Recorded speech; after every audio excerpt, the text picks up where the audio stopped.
안녕하세요. 저는 30대 중반에 접어든 아직은 살 날이 더 많이 남아있는 여성입니다. 저에게 몇 개월 전에 일어난 아주 기가 막힌 일이 있어서 한번 풀어보려 사연을 올려보게 되었습니다. 제 인생에 정말 큰 사건이기도 하고 황당한 일이기도 해서 어딘가에 속 시원하게 한번 털어놓고 싶었는데 이런 채널이 있을 줄이야 꿈에도 몰랐습니다. 제가 지금 또 과거의 일을 떠올리니 흥분한 상태이기도 해서 두서없이 내용이 이어질 수도 있기에 양해를 좀 부탁드리겠습니다. 그만큼 저에게는 제 인생의 가장 큰 굴곡이자 큰 사건이었거든요. 그럼 지금부터 제 인생의 가장 큰 사건 한번 시원하게 풀어보도록 하겠습니다. 저에게는 3살이 어린 여동생이 하나 있는데 제 동생에게는 청각장애가 있습니다. 소리를 듣는 세포 자체에 문제가 있어 태어났을 때부터 청각 쪽으로 장애가 있었고 꾸준히 치료와 훈련을 통해 말은 어눌하게 할 수 있는 정도입니다. 우리 아버지의 사업이 인도네시아 쪽에서 남부럽지 않게 먹고 살 만큼 굴러가고 있었던 덕에 그 비싼 치료를 꾸준히 받을 수 있었습니다. 그래서 제 동생에게 청각장애가 있다는 걸 태어났을 때부터 인지하고 언어치료와 행동치료 같은 훈련을 받을 수 있었습니다. 지금이야 언어치료와 행동치료가 꽤 많은 센터에서 운영 중이기도 하고 예약만 잘하면 어렵지 않게 받을 수 있는 치료이지만 제가 어린 시절에는 아니었습니다. 각고의 노력 끝에 선생님을 찾아 만나게 되었고 들리진 않지만 입모양을 보고도 대략적인 대화를 따라올 수 있을 만큼의 훈련을 하게 되었습니다. 저희 가족은 당연히 동생과 함께 수화를 배웠고 집에서는 수화를 통해서 이야기를 하고 있습니다. 기술의 발전으로 인공 와우 수술이라 하여 청각장애가 있는 친구들에게 소리를 듣게 하는 기계도 나와 있긴 하지만 우리 동생은 세포 자체의 문제라 소용이 없다고 하더군요. 몇 번이나 해외로도 국내로도 알아봤지만 수술이 불가하다 하여 가족들은 수화를 하거나 입모양을 크게 벌리며 동생이 알아볼 수 있게 말을 하는 버릇이 있습니다. 장애라는 게 사람의 마음을 파먹기도 하지만 우리 가족은 있는 그대로의 동생을 받아들이고 있고 서로를 잘 보살피며 화목하게 살고 있었습니다. 학창 시절에도 동생을 괴롭히는 아이들을 항상 혼내며 동생을 보살폈고요. 동생이 수업을 잘 따라갈 수 있도록 제가 옆에서 많이 도와주었습니다. 당연히 우리 자매의 우애가 돈독할 수밖에 없었습니다. 거기다가 동생이 청각장애가 있기 때문에 뒤에서 뒷말을 하는 못된 아이들도 많이 있었기에 저는 그런 동생을 위한 슈퍼우먼이 되어야 했습니다. 다행히 학교가 같은 재단에 있어 초중고를 동생과 같은 학교에서 보내긴 했지만 제가 대학생이 되어 먼저 대학에 진학을 하게 되면서 떨어지게 되었습니다. 동생이 고등학생이 되던 날 어찌나 마음이 떨리고 나 없이도 잘 버틸 수 있을지 걱정이 되던지 물가에 내놓은 아이 같은 마음이 들었더랬죠. 아무튼 제가 대학생이 되어 학교를 다니는 동안 우리 동생은 저 없는 학교에서 꽤 많은 상처를 받았다고 하더라고요. 청각장애가 있는 동생을 꾸준히 괴롭히던 아이들 때문에 동생은 학교는 겨우겨우 졸업을 했지만 사람을 만나는 것을 두려워하게 되었습니다. 저는 그런 동생을 보살피며 취업까지 성공을 하였고 사회인이 되고 나니 정말 너무너무 바쁘더군요. 동생과 항상 주말이면 같이 시간을 보내곤 했었는데 제 일이 너무 바빠지니 주말에는 잠만 퍼질러 자기에도 바빴습니다.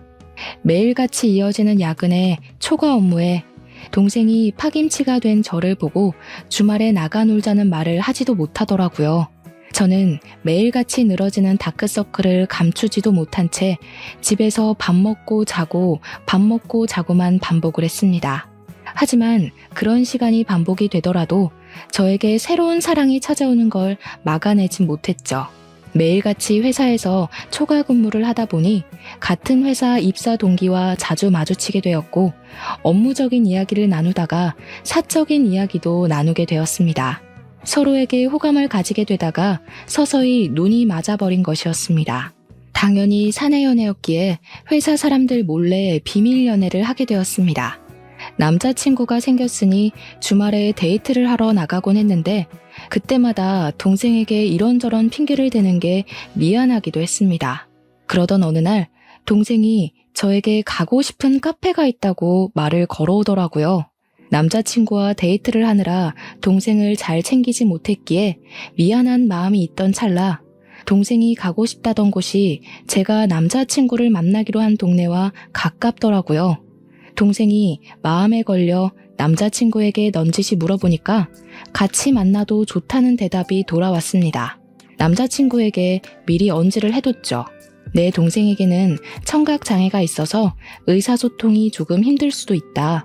하지만 입모양을 천천히 보여주면 말은 통한다고요. 제 남자친구는 제 동생에게 청각장애가 있다는 걸 몰랐던 터라 조금 놀라기는 했습니다만 자기가 노력해서 의사소통을 해보겠다고 하더라고요.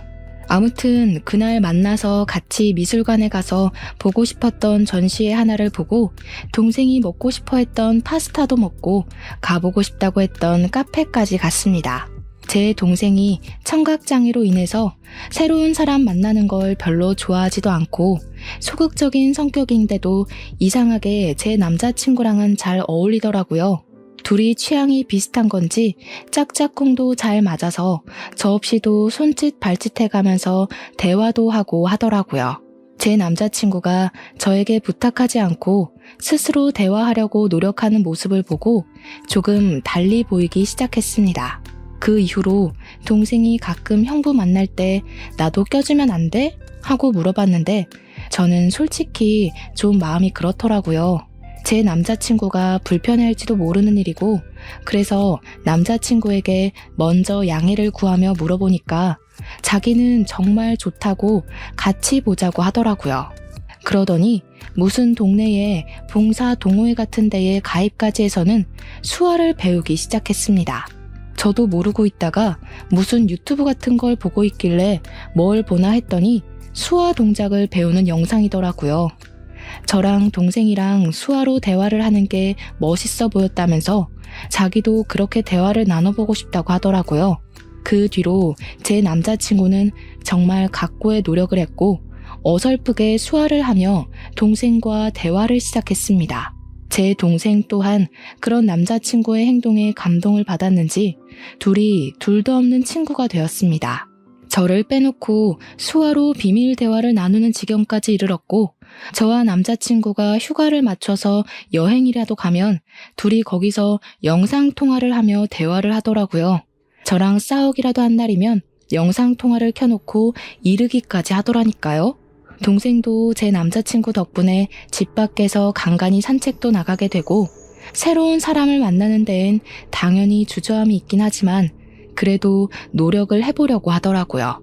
혼자 산책 나가는 건 정말 싫어했거든요. 뒤에서 자전거나 오토바이 소리를 못 들어서 위험할 뻔했던 적도 있었고 개가 짖으면서 달려드는데 그걸 몰라서 동네 떠돌이개한테 물린 적도 있었거든요. 제 동생이 또 사람들에게 받은 상처들도 있었고요. 예를 들면 입모양만 봐도 대강 무슨 말을 하는지 다 알 수 있는데 청각장애가 있다고 하니 앞에서 무시하는 말을 하고 그런 거죠. 얼굴은 예쁘장하게 생겨서 귀머거리냐고 불쌍하다고 하는 말들이요. 동생이 입모양으로 다 알아볼 수 있으니 자연스럽게 의기소침해지고 소극적인 사람으로 변해버린 거죠.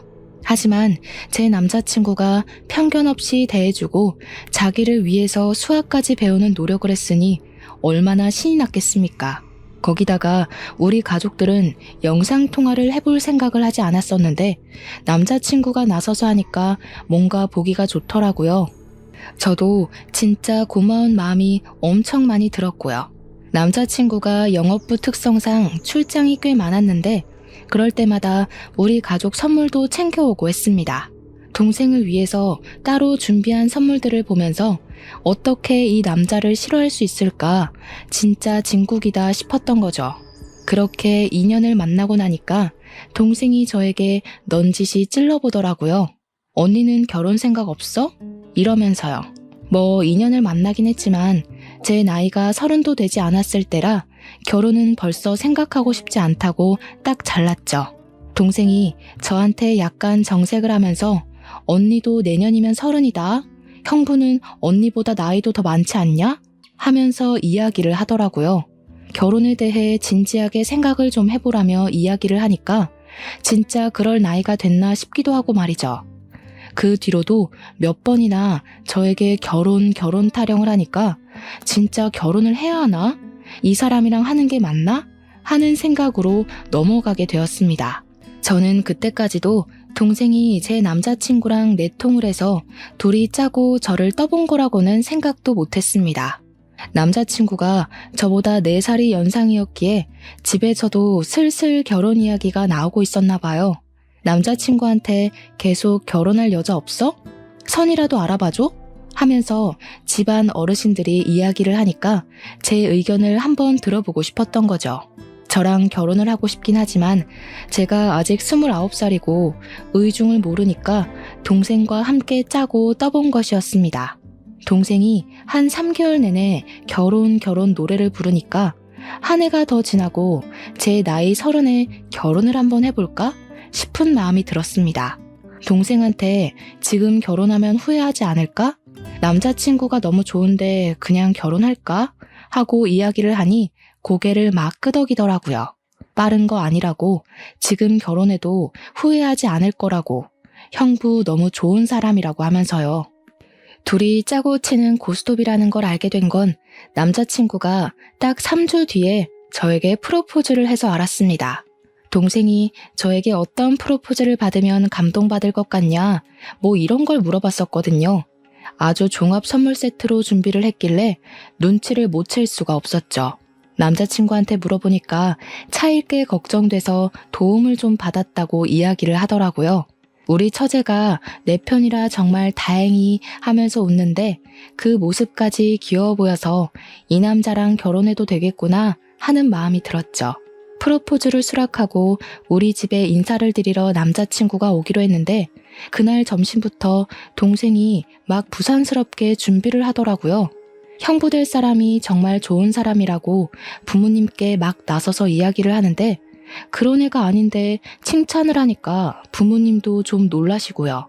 제 동생이 가족 이외의 사람에게 이렇게까지 정을 붙이고 마음을 털어놓은 적이 없는 애라 놀라실 만도 하셨겠죠. 부모님께서는 우리 집은 인성됨됨이만 잘 잡혀있으면 만사 오케이라고 하시면서 본 적도 없는 남자친구가 마음에 든다고 하셨습니다. 또 제 남자친구가 넉살이 워낙 좋은 사람이라 오자마자 큰절부터 올리고 밥도 고봉밥으로 2그릇이나 먹었습니다. 대화하는 내내 분위기를 얼마나 익살스럽게 잘 이끌고 가던지 저희 부모님도 푹 빠지셨죠. 거기다가 저희 아버지와 술을 한잔하는데 둘이 죽이 너무 잘 맞는 거예요. 둘 다 만취해서 노래방 가자 하더니 정말 온 가족 다 끌고 노래방 가서 신명나게 놀았습니다. 제 동생은 들리지도 않는데도 혼자 탬버린 들고 춤까지 추더라니까요. 진짜 한 6개월치 웃을 거 그날 하루에 다 웃었다고 해도 과언이 아니었습니다. 아무튼 그날 우리 집에서 인사도 잘 드렸고 저도 예비시댁에 방문을 해서 인사를 드리기로 했는데 그제야 남자친구가 이야기를 털어놓더라고요. 사실 그동안 숨기려고 했던 건 아닌데 말하지 못한 게 있다면서 예비시댁의 집안 사정에 대해 이야기를 하기 시작했어요. 남자친구가 어릴 때 아버지께서 돌아가시고 집안의 가장 노릇을 쭉 해왔다고 하더라고요. 당연히 형편이 좋지 못해 대학도 못 갔고 바로 부사관으로 입대를 해서 군 생활을 하다가 27살에 전역을 했다고 하더군요. 할 줄 아는 게 없어서 2년 동안 각고의 노력 끝에 자격증들을 줄줄이 따게 되었다고 했습니다. 지금 회사에 입사를 하게 된 것도 고졸 전형으로 입사를 한 거라며 미리 말을 못해서 미안하다고 하는 겁니다. 아버지께서 돌아가실 때 빚을 좀 남겨놓고 가서 그 빚을 갚으라 여태 모아둔 돈이 별로 없다고 하면서요. 저는 솔직히 너무 놀랐죠. 거의 3년을 만났는데 그동안 그런 사정을 단 한 번도 비치지 않아서 몰랐거든요. 항상 깔끔하게 옷을 입고 다녔고 마음에 공허함이 있다거나 어딘가 부족하다 모자라다 하는 느낌이 전혀 없어서 짐작도 하지 못했었습니다. 그것도 결혼 직전에 와서 그런 이야기를 하니까 순간 마음이 흔들리는 건 어쩔 수가 없더라고요. 제 눈에 동공지진이 일어날까 제 손을 딱 잡으면서 이야기를 하더라고요. 자기가 15년 동안 빚을 갚았다고, 고등학교 2학년 때부터 아르바이트를 해서 돈을 벌었다고요.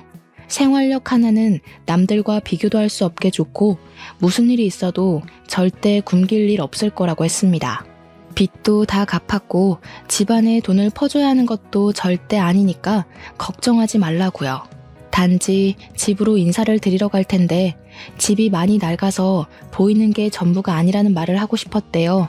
아버지께서 돌아가시기 전에 남겨주신 집이라 차마 처분도 못하고 그 낡은 데서 온 가족이 살았다고요. 가족들의 소중한 추억이 담겨있는 집이라 상속 포기도 하지 못하고 돈을 다 갚을 수밖에 없었다며 덧붙였습니다. 저희 집이 아무래도 넉넉한 집안이다 보니 돈이 없는 사람과 결혼한다는 게 고된 일이라는 생각은 별로 하지 못했어요. 그런 거 있잖아요. 어차피 내가 돈이 있으니 내가 더 준비하면 된다는 안일한 생각을 했다고나 할까요? 남자친구, 그러니까 예비신랑의 꾸준한 설득 끝에 예비시댁에 방문을 하기로 결정을 내렸습니다. 양손 무겁게 가라는 부모님의 말에 선물을 잔뜩 준비해서 예비시댁에 방문을 했는데 조금 놀랍긴 하더라고요. 벽지에는 곰팡이가 죄다 쓸어 있었고 문 경첩은 뜯어져 나가서 문이 덜렁덜렁 붙어있는 수준이었습니다. 현관문에 옛날 빌라처럼 철문으로 되어 있었는데 누가 발로 찬 건지 망치질을 한 건지 우글우글 찌그러져 있었고요. 제가 찌그러진 문을 바라보고 있으니까 예비 시모가 다가와서는 어휴 저걸 고친다는 걸 여태까지 까먹었다고 하시면서 멋쩍게 이야기를 하시더라고요. 예전에 빚쟁이들이 문 열라고 하도 발로 차서 저렇게 됐다고 웃으면서 이야기를 하시는데 저는 속으로 시겁했죠 뭐. 어떻게 발로 차면 문이 저 모양이 되나 싶을 정도로 찌그러져 있었거든요. 제가 방문을 하긴 했는데 시댁이 진짜 냉골이더라고요. 너무 추워서 팔에 소름이 쭉 돋을 정도였다고나 할까요? 제가 약간 으슬으슬해하니까 예비신랑이 예비시모한테 보일러를 좀 떼지 왜 이렇게 집이 춥냐고 한 소리를 했습니다. 그러니 예비시모가 눈을 살짝 흘기면서 돈 아껴야지 무슨 보일러니? 하면서 씻을 때나 잠깐 틀면 된다고 하시더라고요. 저보고 춥냐고 묻더니 집에서 입는 겉옷이 있다고 예비신랑이 군대에서 입었을 법한 깔깔이 같은 걸 하나 쓱 주시더라고요. 저는 집에서 입는 겉옷이 있다는 사실에 2번 놀랐죠. 거기다가 그 옷에서 나는 이상한 쩐내에 3번 놀랐습니다. 쿰쿰하고 뭔가 지린내 같은 쩐내가 나서 도저히 못 입겠다 싶어서 예비 시모에게 돌려드렸어요. 저녁이나 먹자고 하시길래 제가 뭐 도와드릴 건 없나 하고 기웃기웃하니까 예비 신랑이 앉아있으라고 하대요. 그 말에 예비 시모가 저한테 부잣집 아가씨라던데 그 손으로 뭘 하겠냐고 가만히 있는 게 돕는 거라고 하시더라고요. 그 말을 듣는데 약간 기분이 쎄한 것이 저를 별로 마음에 안 들어 하시나 싶기도 했습니다. 저녁밥이라고 대충 상을 차려주셨는데 물론 저희 집과는 가정 환경 자체가 차이가 나니까 그럴 수 있다 생각은 하면서도 영 기분이 별로인 거예요. 치킨 볶음밥 같은 거랑 김치만 냅다 올려져 있는 상이었는데 예비 시모가 우리 집 김장김치가 정말 맛있다면서 밥 2공기 먹어도 된다고 하시더라고요. 제가 밥을 젓가락으로 뒤적거리다가 이거 치킨이에요? 하고 물어봤더니 예비 시모 하는 말이 어제 치킨 시켜 먹고 남은 걸로 볶았다고 하시더군요. 음식 남기는 거 벌 받는 거라면서 환경 보호해야 된다고 덧붙이시는데 제 얼굴이 다 빨개지더라고요. 물론 제가 상다리 부러질 만큼의 식사를 기대한 건 아니지만 남은 치킨으로 만든 볶음밥에 김장김치 덜렁 있는 건 아무리 생각해도 아니잖아요. 제 표정이 점점 굳으니까 예비신랑이 안절부절하는데 저는 그러면 제가 사온 고기라도 구워주실 줄 알았거든요. 근데 그 고기는 나중에 우리 딸 오면 구워 먹어야지 하면서 냉장실로 직행하더라고요. 도저히 입맛이 없어서 밥 한 술 뜨지도 않고 수저를 탁 내려놨습니다. 그러니 그제야 예비신랑이 예비시모한테 화를 내더라고요. 아니 엄마, 내가 어제 준비 좀 잘해달라고 10만 원 드렸잖아요. 그 돈으로 장도 보고 하시라고요. 어제 네 조카들 놀러 왔던 거 몰라서 그래? 걔네도 힘들게 사는데 내가 장이나 보고 그럼 되겠니? 네 조카들 필요한 거 사라고 내가 용돈 줬다. 예비 신랑이 아니 그 돈을 그렇게 쓰면 어떡하냐 하면서 이야기를 하는데 대뜸 저한테 화살이 돌아오더라고요. 예비 시모가 저를 딱 보면서 말을 이어가셨습니다. 나한테 딸이 하나 있는데 우리 마지야 마지. 걔가 어릴 때 시집 가서 애들도 좀 크고 그러거든. 걔네도 고생하는데 돈은 없고 아무튼 학원 가야 하는데 돈 없다 난리를 쳐서 내가 용돈 좀 줬어. 아직 결혼도 안 한 사이에 서운하거나 뭐 그런 거 아니지? 그 자리에서 제가 어떻게 서운해요 하겠습니까? 막말로 그건 서운한 게 아니라 저에 대한 예의가 없는 거라고 생각했어요. 손님 불러다 놓고 치킨 볶음밥에 김장김치라니 기가 차서 원. 제가 그냥 아무 소리 안 하고 가만히 있으니까 예비 시모도 좀 민망했는지 그래 뭐 아가씨 돈도 아닌데 하고 넘어가시더라고요. 그 말에 기가 막혀서 표정만 더 굳어버렸습니다. 그렇게 찜찜한 자리를 뒤로하고 나왔는데 고민이 엄청나게 되더라고요. 우리 집에서는 이만한 남자 없다 빨리 결혼해라 하는데 시댁 분위기는 세상에서 가장 구질구질한 느낌이고 그런데 또 한편으로는 결혼해서 시댁 식구들 만나봐야 1년에 몇 번이나 보겠나 싶기도 하고 그래서 결혼 준비를 시작하게 되었습니다. 이제 와서 결혼 못하겠다. 너랑 나랑 집안 차이가 너무 심하다 하기에는 시간이 너무 흘러버린 탓도 있었고요. 결혼을 하기로 하고 청첩장도 다 찍고 집을 구하러 다니는데 신혼부부 전세자금 대출 이자율이 생각보다 너무 높았습니다. 예비 신랑이나 저나 둘 다 기본소득 이상으로 벌고 있어서 그런지 혜택 받을 수 있는 게 거의 없었습니다. 거기다가 아버지 사업체까지 있으니 더 그런 거예요. 결국 제가 골머리를 썩으니까 아버지께서 눈치를 채시고 먼저 말을 해주셨습니다. 사실 제가 동생에게만 슬쩍 이야기를 했는데 동생이 아버지께 이야기를 했더라고요. 언니가 집 때문에 고민이 많아 보인다고요.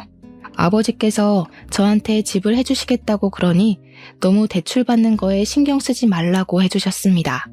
저야 너무나도 감사했죠. 제일 중요한 집 문제가 해결되고 나니까 알턴 일을 뺀 기분이었습니다. 집 대출만 안 받아도 솔직히 한 달 생활비에서 엄청난 차이를 보이니까요.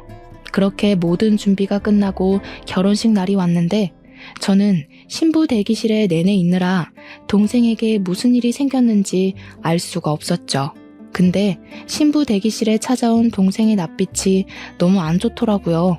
그래서 무슨 일 있었냐고 물어보니까 동생이 고개를 절레절레 젓더라고요. 근데 이 언니들의 감이라는 게 있으니까 동생에게 뭔가 있는데 숨기고 있다는 느낌을 세게 받았습니다. 저한테 결혼식 잘하라고 수화로 말을 하길래 저도 알겠다고 대답을 하고 있는데 신우가 신부 대기실에 들어오더라고요. 저희 자매가 수화로 이야기를 하고 있으니까 갑자기 어머 하더니 옳게 지금 동생 장에 있는 거 티내는 거야? 하더라고요.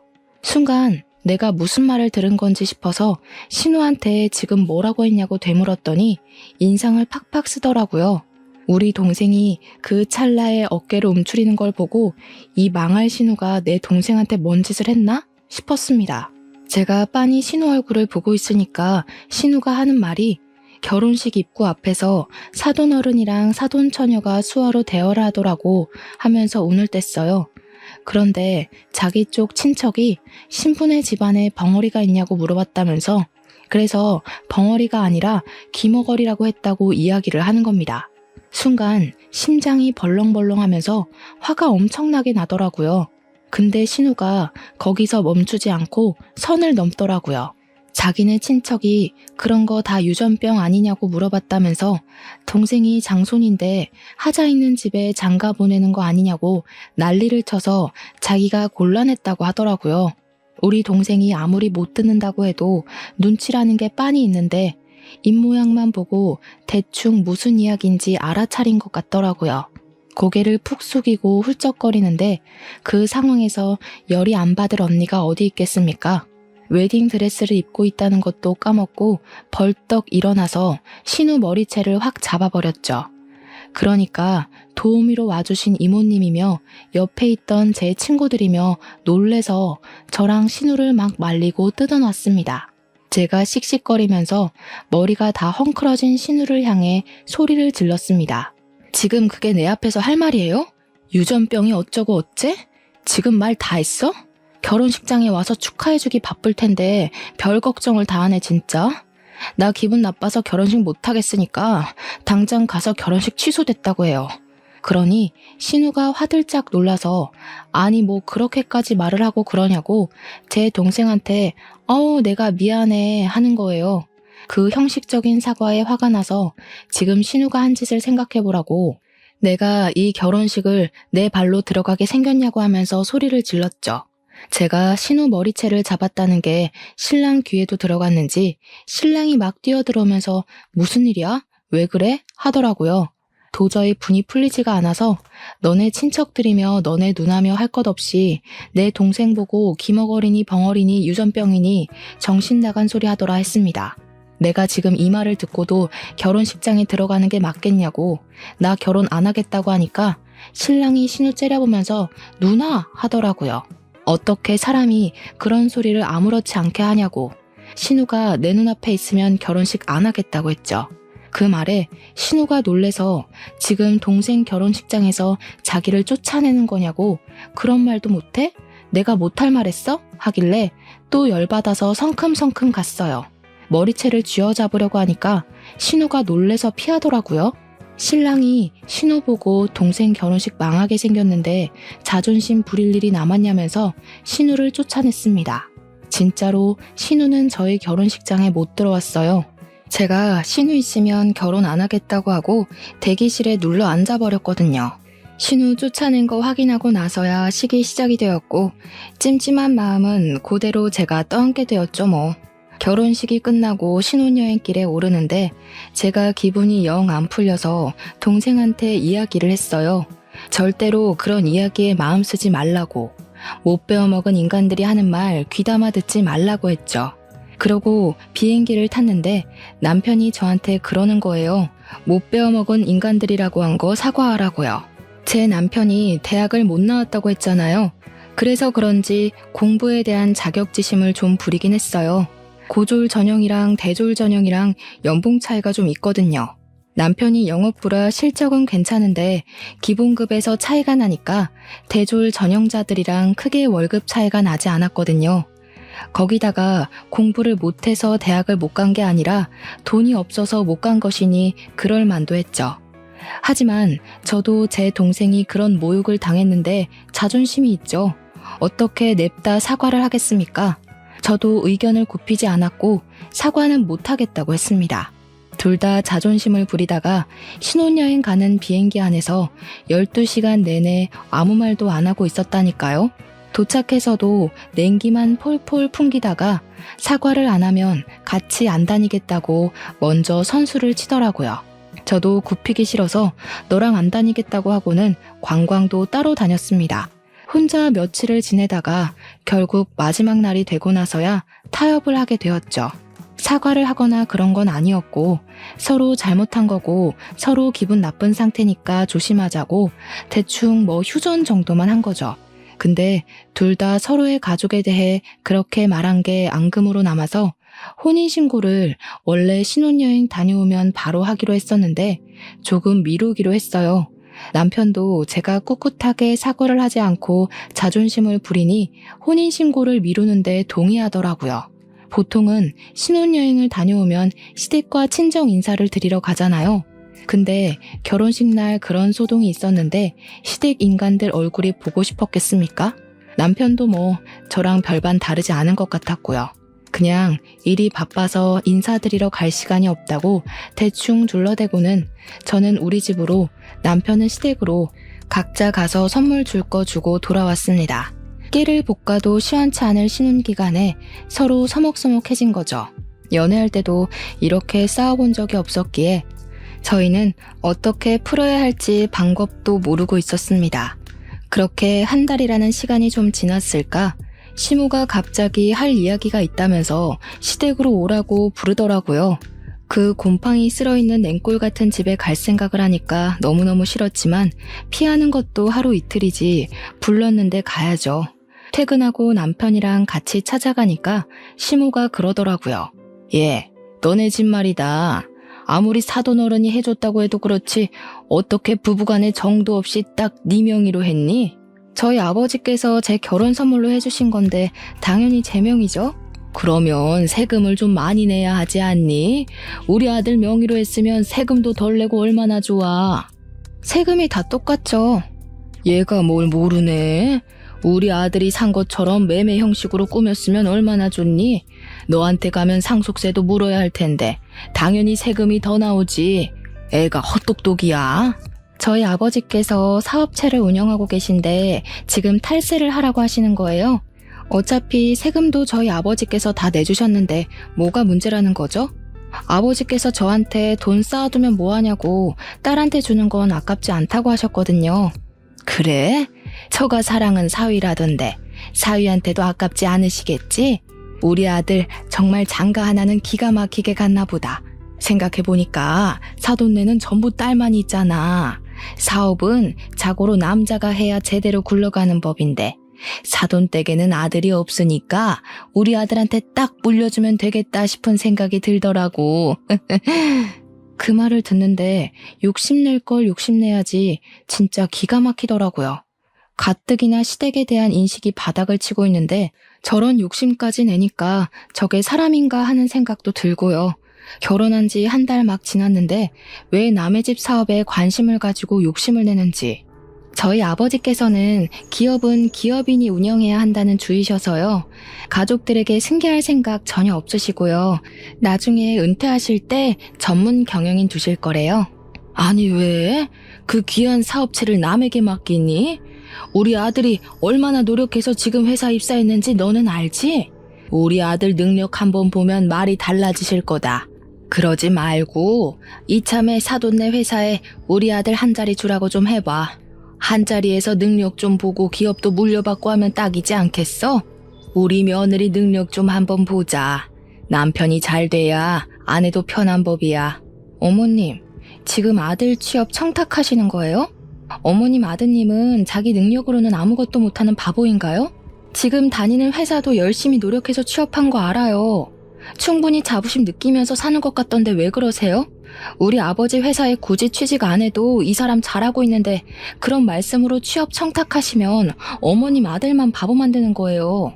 그러니까 시모가 씩씩거리면서 지금 우리 아들 바보라고 했냐, 모자란 놈 취급이냐 하면서 성을 내시더라고요. 제가 뭐 틀린 말 한 것도 아닌데 씩씩거리니까 웃기더라고요. 저도 제 할 말 끝났으니까 그냥 자리에서 일어나 버렸습니다. 그 자리에 더 앉아있어 봐야 얼굴 붉힐 일만 남은 것 같고 이런 취업 청탁이 영 듣고 싶지도 않았고요.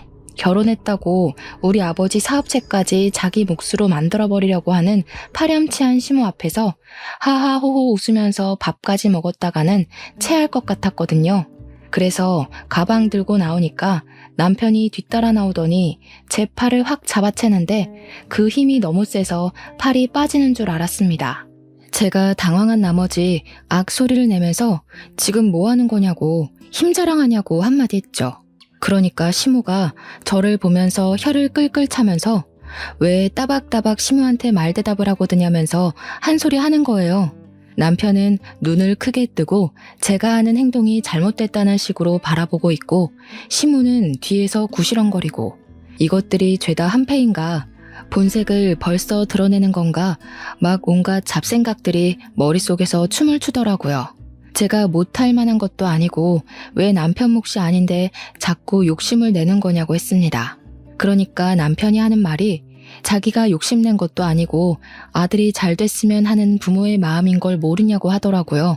제가 아무 소리 안 하니까 남편이 먼저 아 됐어 너랑 무슨 이야기를 하냐 하면서 말을 끝내더라고요. 지금 누가 할 소리를 하는 건지. 연애할 때는 그런 내색 한 번 없더니 결혼하니까 돌변하는 게 무섭더라고요.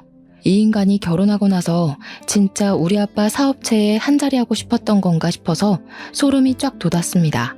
그렇게 냉전이 지속되니까 하루하루 지쳐가면서 내가 왜 이 사람이랑 살아야 하나 싶더라고요.